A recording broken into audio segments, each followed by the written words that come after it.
السلام علیکم ورحمۃ اللہ وبرکاتہ۔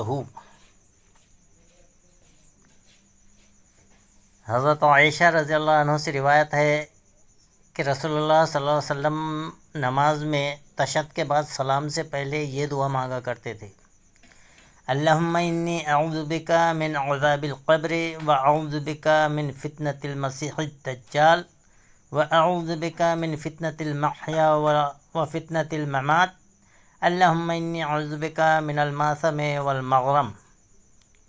یعنی اے اللہ، بے شک میں قبر کے عذاب سے تیری پناہ میں آتا ہوں، اور میں مسیح دجال کے فتنے سے تیری پناہ میں آتا ہوں، اور میں زندگی اور موت کے فتنے سے تیری پناہ میں آتا ہوں۔ اے اللہ، میں گناہ اور قرض سے تیری پناہ میں آتا ہوں۔ بخاری و مسلم و ابو داؤد۔ حضرت عائشہ رضی اللہ تعالیٰ عنہ نے نبی کریم صلی اللہ علیہ وسلم سے عرض کیا کہ آپ تو قرض سے بہت زیادہ پناہ مانگتے ہیں۔ اس پر آپ صلی اللہ علیہ وسلم نے فرمایا کہ جب کوئی مقروض ہو جائے تو وہ جھوٹ بولتا ہے اور وہ وعدہ خلافی کرتا ہے۔ اور رسول اللہ صلی اللہ علیہ وسلم یہ دعا پڑھا کرتے تھے کہ اللہم انی اسألک الجنہ واعوذ بک من النار۔ اے اللہ، بے شک میں تجھ سے جنت کا سوال کرتا ہوں اور آگ سے تیری پناہ میں آتا ہوں۔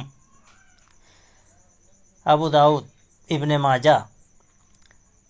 حضرت انس رضی اللہ تعالیٰ عنہ سے روایت ہے کہ نبی کریم صلی اللہ علیہ وسلم کثرت سے یہ دعا کیا کرتے تھے کہ ربنا آتنا فی الدنیا حسنۃ وفی الآخرۃ حسنۃ وقنا عذاب النار۔ اے ہمارے رب، ہمیں دنیا میں بھی بھلائی دے اور آخرت میں بھی بھلائی عطا فرما، اور ہمیں دوزخ کے عذاب سے بچا۔ آمین یا رب العالمین۔